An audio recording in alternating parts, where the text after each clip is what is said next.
वाहिगुरु जी का खालसा, श्री वाहिगुरु जी की फतेह। जय श्री राम। दोस्तों, बड़े दिन से एक बात देखने को मिल रही है किसान बिल के ऊपर।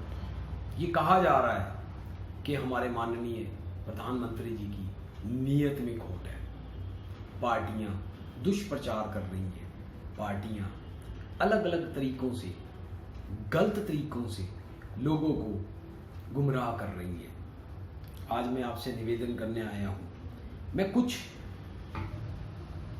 प्रश्न रखना चाहता हूं और उसके कुछ उत्तर भी देना चाहता हूं। मैं ये चाहता हूं कि आप सभी लोग एक बार अपने विवेक से, अपनी समझ से इस सब चीज को समझिए।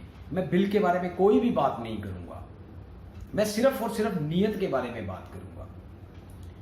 हमारे बुल्ले शाह जी ने कहा था, जे रब मिलदा नांदियां तोंदियां, मिलदा डड्डू वच्छियां। जे रब मिलदा जंगल वेले, मिलदा गौआं वच्छियां।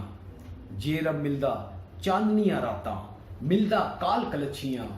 बुल्ले शाह रब उन्हां नूं मिलिया, नीता रखियां अच्छियां।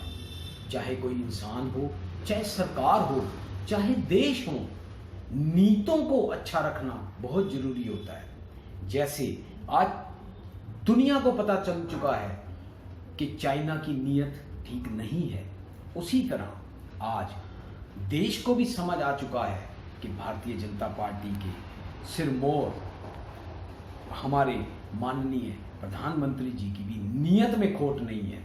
मैं कुछ ऐसी उनके द्वारा चलाई गई योजनाओं के बारे में विषय रखना चाहता हूं जिसका आपने खुद ही अंदाजा लगाना है और उसके बाद आपने बताना है कि कौन सी ऐसी योजना है जिसको मैं गलत बोल रहा हूं, या वो योजना नहीं थी, या उस योजना के अंदर उनकी नीयत में कोई कमी थी।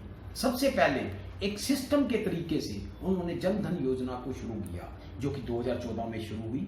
जीरो फ्रिल अकाउंट, अंत्योदय, अंतिम रेखा पे बैठे हुए, क्योंकि उस अंतिम लाइन पे बैठे हुए व्यक्ति का उदय कब होगा? क्या वो गरीब इंसान कभी एटीएम कार्ड यूज कर सकेगा? क्या वह गरीब इंसान कभी रुपे कार्ड यूज कर सकेगा? क्या वो गरीब इंसान कभी मोबाइल बैंकिंग कर सकेगा? इसीलिए सबसे पहले जनधन खाते खोले गए। इन जनधन खातों के अंदर कोविड के अंदर 500-500 रुपए 3 महीने में 3 किस्तों के रूप में आए। ये वही समय था जब पहले लोग कहते थे कि आपने क्या मोदी वाला खाता खुलवाया, इसमें कुछ पैसा नहीं आएगा। तो मोदी वाले खाते में 500-500 रुपया आया। और किस तरीके से आया? क्योंकि पहले बिचौलिए होते थे। बिचौलिए क्या करते थे? 500 रुपया देते थे और 100-50 कुछ भी उनकी बीच में अपनी दलाली रहती थी। तो डीबीटी, डायरेक्ट बेनिफिट ट्रांसफर के द्वारा जो पहले ही जनधन खाते खोले गए, उन्हीं जनधन खातों में डायरेक्ट बेनिफिट ट्रांसफर के द्वारा सभी जितनी भी भारत सरकार की योजनाएं थी, उनकी जो भी पैसा था वो उन्हीं लाभार्थियों के खातों में, उन्हीं जनधन खातों में सिर्फ एक ही क्लिक के द्वारा पूरे हिंदुस्तान में जाने लग गया। अब किसान भाइयों, कौन किसान भाई कहेगा कि प्रधानमंत्री जी ने किसान सम्मान निधि योजना नहीं चालू की? क्या 6,000 रुपया 3 किस्तों में उनके अकाउंट में नहीं आया? यह अकाउंट आया डायरेक्ट बेनिफिट ट्रांसफर के द्वारा, जिसमें कम से कम 8 करोड़ 81 लाख से भी ज्यादा किसानों ने इसका फायदा उठाया। किसान क्रेडिट कार्ड, देखा गया था कि किसान के पास पूंजी नहीं होती थी, तो बहुत ही कम ब्याज के ऊपर एक किसान क्रेडिट कार्ड की योजना शुरू की गई, जिसमें किसान को कम से कम 3 लाख रुपए तक का कार्ड मिलने लगा। और 14 दिन के अंदर उसका पोर्टल के ऊपर ऑनलाइन वो डालता था तो अप्रूवल होता था, प्रोसेसिंग फीस कोई भी नहीं थी। क्या इसमें भी मोदी जी की नीयत खराब थी? क्या सेंटर की सरकार की नीयत इसमें खराब थी? प्रधानमंत्री फसल बीमा योजना, बाढ़ें, तूफान, ओलावृष्टि और न जाने कितना कुछ होता था, तो इसी को देखते हुए 2016 में 50,000 करोड़ रुपए से भी ऊपर की एक योजना चलाई गई जिसको कहा गया फसल बीमा योजना। बहुत ही कम मूल्य के ऊपर यह बीमा योजना मिलती थी। किसान भाई अपनी फसल का बीमा करवाता था। अगर ओलावृष्टि से, अगर बाढ़ से, अगर किसी भी ऐसी प्राकृतिक आपदा से अगर उसकी फसल का नुकसान होता था तो सरकार उसकी भरपाई देती थी। ये आज भी किसानों के लिए एक बदलाव था, जिस फसल बीमा योजना के द्वारा उन्होंने अपने और अपने परिवार की रक्षा का एक सूत्र सही किया।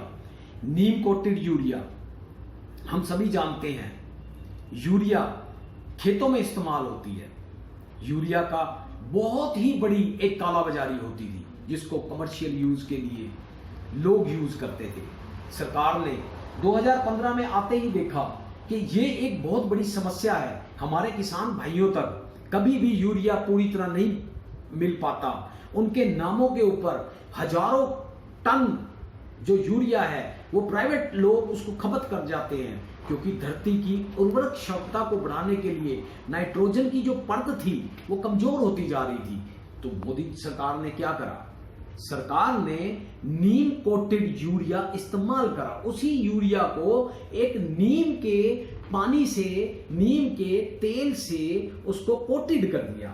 अब यही यूरिया जब फसलों में यूज होने लगा तो जो उसकी नाइट्रोजन की परत थी, धरती की उर्वरक शक्ति की नाइट्रोजन की परत धीरे धीरे उसको अपने साथ विसर्जित करने लगी, और जो नाइट्रोजन और जो यूरिया बहुत पहले एकदम से खत्म होती थी अब उसे टाइम लगने लगा और काला बाजारी बिल्कुल बंद हो गई। नीम कोटेड यूरिया कहीं भी किसी भी रूप में उसका कमर्शियल, उसका किसी भी तरह का यूज खत्म हो गया। ये भी मोदी जी की सरकार ने ही दिया। एक और बहुत ही जबरदस्त योजना जिसे कहते हैं सॉइल हेल्थ कार्ड, 8 करोड़ किसान आज इसका फायदा उठा रहे हैं। मैं अपने किसान भाइयों से, देश विदेश में बैठे सभी लोगों से एक बात करना चाहता हूं कि सॉइल हेल्थ कार्ड अगर किसान अपनी मिट्टी को लेकर के उसको वैज्ञानिक प्रशिक्षण दिया जाता है तो मोदी जी ने एक नारा दिया, स्वस्थ धरा खेत हरा। हम अपनी, क्योंकि बार बार बाढ़, तूफान, फसल चक्र के कारण जो धरती की उपजाऊ शक्ति है वो कमजोर होती जाती है। वैज्ञानिक उस धरती को चेक करते हैं, उसके बाद उसके जो पोषक तत्व हैं, जो खेत में कमी हो गई है, उस तरह का खाद डालने के लिए वैज्ञानिक एक सुझाव देते हैं। उस सुझाव को लेने के लिए सॉइल हेल्थ कार्ड की शुरुआत की। ये सब किसान भाइयों के लिए हुआ है। अगर नहीं हुआ है तो कोई भी, मैं दावा करता हूं कि आज ही आप गूगल के ऊपर इस पोर्टल को खोलिए और सारा देखिए। एक भी योजना में अगर गलती हो तो आयुष्मान भारत योजना जिसके अंदर 5 लाख का किसान भाइयों के लिए, पूरे परिवार के 4 उसके मेंबरों के लिए सम एश्योर्ड। कल को किसान भाई हमारा, गरीब भाई हमारा किसान बड़े बड़े प्राइवेट हॉस्पिटलों में, सरकारी हॉस्पिटलों में जा नहीं सकता था क्योंकि उसके पास पूंजी नहीं थी, पैसा नहीं था। ये अंत्योदय की तरफ था, अंतिम रेखा पे बैठे गरीब किसान की भलाई के लिए था। मोदी सरकार ने हर उस किसान को 5 लाख रुपए तक का सम एश्योर्ड दिया, 5 लाख तक का बीमा दिया। घर के 4 मेंबरों का, घर के 4 उसके अपने पारिवारिक सदस्यों का, 10 करोड़ परिवार भारत के इसका आज की डेट में लाभ उठा रहे हैं। क्या यह एक भ्रम था? क्या इसमें भारत सरकार और मोदी जी की नीयत खराब थी? ऑप्टिकल फाइबर केबल 2 लाख ग्राम पंचायतों को ऑप्टिकल फाइबर केबल से जोड़ने का एक लक्ष्य 2022 तक रखा गया है। हाई स्पीड इंटरनेट आने वाले टाइम में जो ई मंडियां होंगी, क्योंकि ग्राम पंचायत के अंदर जब तक हमारा इंटरनेट नहीं पहुंचेगा तो हम उस ई मंडियों को एक्सेस नहीं कर पाएंगे। भारत में mega food park 37 mega food पार्कों की भारत में स्थापना हो चुकी है। किसान, व्यापारी और खरीदार तीनों एक ही जगह पे आकर के अपना फसल उसकी प्रोसेसिंग और उसका खरीदार, वो तीनों एक ही जगह पर उसका मूल्यांकन करते हैं। किसान के लिए आसान काम हुआ। एक अध्ययन हुआ जिस अध्ययन में ये देखा गया कि 2 से लेकर 18% तक किसान का उपजाऊ जो फसल है, फसल की बर्बादी होती है छोटे छोटे कामों में, जिससे देश को लगभग 44,000 करोड़ रुपए का नुकसान होता है। इसके बाद एक बहुत बड़ी योजना बनी। उस योजना के लिए मेगा पार्क्स की स्थापना हुई, जहां पर किसान, छोटे छोटे किसान इकट्ठे होकर के सारी अपनी उपज उस मेगा पार्क तक ट्रांसफर करते हैं। वहां पे हाईली मशीनों के द्वारा उसका आधुनिकीकरण होता है, उससे प्रोसेसिंग होती है और वहां से इंपोर्ट, एक्सपोर्ट और अलग अलग तरीकों के काम किए जाते हैं। जॉब ओरिएंटेड गांवों के अंदर जब ऐसे मेगा फूड पार्क बनने लगेंगे तो गांवों के अंदर नौकरियां निकल के आएंगी। मैं आज फिर कह रहा हूं, यह भी एक बहुत बड़ा काम है। इसके बाद कोल्ड चेन प्रोजेक्ट्स, सरकार ने देखा डेयरी प्रोडक्ट, दूध, पनीर, मीट, फल, फूल, इन सबको एक तापमान की जरूरत होती है। ज्यादा तापमान या कम तापमान में ये चीजें खराब होने लग जाती हैं। सरकार ने सोचा किसान भाइयों के लिए, अब मैं बात कर रहा हूं किसान भाइयों के लिए, 297 के करीब अभी तक ऐसे कोल्ड चेन पार्क बन चुकी हैं, जिनके अंदर किसान अपनी उपजाऊ चीज लाते हैं, वहां पे रखते हैं, उस कोल्ड स्टोरेज में रखते हैं तापमान में, उससे उसकी प्रोसेसिंग होती है। तो क्या ये सिर्फ मोदी जी की नीयत खराब थी जो इतना कुछ उन्होंने काम करा? प्रधानमंत्री ग्राम आवास योजना 2022 तक हमारे माननीय प्रधानमंत्री जी का एक ही सपना है, 2.95 लाख, मतलब 2,95,00,000 गांवों के अंदर घर बनाने का लक्ष्य हमने दिया है, जो कि यह 2016 में एक योजना शुरू हुई थी, जिसके अंदर हर ग्रामीण का एक सपना था कि मेरा घर बने, मेरे उस घर के अंदर मेरा अपना घर हो, मेरा अपना आशियाना हो। इस घर की कल्पना, क्योंकि अंत्योदय, अंतिम रेखा पे बैठे हुए व्यक्ति का उदय कब होगा, ये एक भाव था, ना कि ये नीयत खराब थी। मैं फिर आप लोगों से, किसान भाइयों से दोबारा निवेदन करना चाहता हूं कि इसमें कोई नीयत खराब नहीं है। ग्राम सड़क योजना लगभग 1.25 हजार किलोमीटर की एक योजना, जिसके अंदर सभी गांवों को मुख्य मार्गों से जोड़ना। जब गांव मुख्य मार्गों से जुड़ेंगे तो उससे हॉस्पिटल तक आना जाना, स्कूलों तक आना जाना, कॉलेजेस तक आना जाना, और किसान भाई मंडियों तक आना जाना। जब सड़क और यातायात के सुगम साधन होंगे तभी तो किसान अपनी फसल लेकर के गांवों से अपने वहां कृषि मंडियों तक जाएगा। तो ग्राम सड़क योजना हमारे माननीय प्रधानमंत्री जी ने ही शुरू की थी। क्या उनकी नीयत में खोट था? पूरे देश का एक राशन कार्ड, किसान भाई, प्रवासी भाई आज पूरी हिंदुस्तान के अंदर किसी भी राज्य में इधर से उधर जाएं, पहले अपने ही राज्य के अंदर वो किसान या मजदूर भाई या कोई भी प्रवासी भाई हमारा राशन कार्ड की समस्या को लेकर के बड़ा परेशान होता था। कारण क्या था?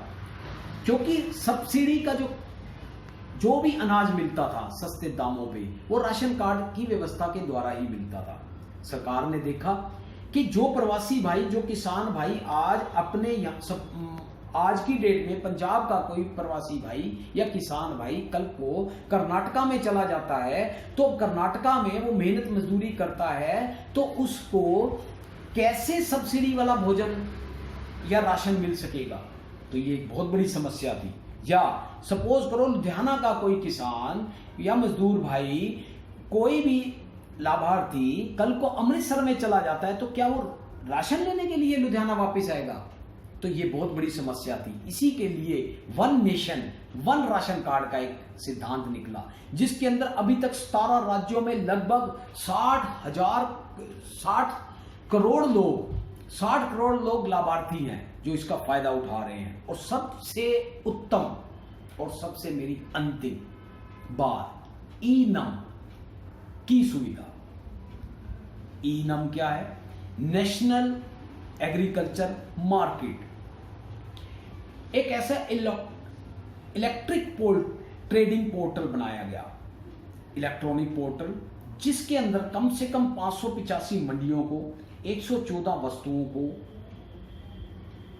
आपस में जोड़ा गया, जिससे अभी तक लगभग 60,000 करोड़ रुपए ऑनलाइन से हमने खरीद और फरोख्त कर चुके हैं। इससे हुआ क्या किसान को? इससे किसान की आय बढ़ी कैसे? कल तक किसान अपने ही गांव में, अपनी ही मंडी में चीजों को बेचता था। इस एक इलेक्ट्रॉनिक ट्रेडिंग पोर्टल के कारण, नेशनल एग्रीकल्चर मार्केट जो ओपन हुई है उसके कारण, आज उसको ये समझ आने लगा कि मेरी मैं जो अपना उत्पाद बेच रहा हूं, जो मैं अपनी फसल बेच रहा हूं, उसका बाहर क्या रेट है। आज की डेट में यदि कोई पंजाब का किसान दिल्ली के अंदर, पंजाब में उसको मिलता है 6,000 रुपया और दिल्ली में मिलता है उसे मान लो 20,000 रुपया, तो वो कोशिश करेगा। ये कैसे पता चलेगा? क्योंकि ऑप्टिकल फाइबर केबल डल गई, इंटरनेट चल गया, ऑप्टिकल फाइबर डल गई, इंटरनेट चल गया, उसका अकाउंट खुल गया जनधन खातों में, वो वहां पैसा बेच के आया, वहां पे अपनी सामान बेच के आया, पैसा ऑनलाइन उसके अकाउंट में आ गया। तो मेरा आप इस तरह के बहुत से विषय हैं।